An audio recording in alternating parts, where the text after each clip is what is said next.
evening and welcome back to my YouTube channel.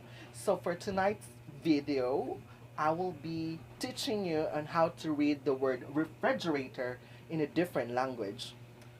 So let's start from the English.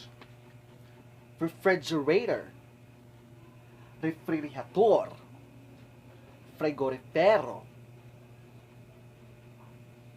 refrigerador, koolsrak, busdolubit.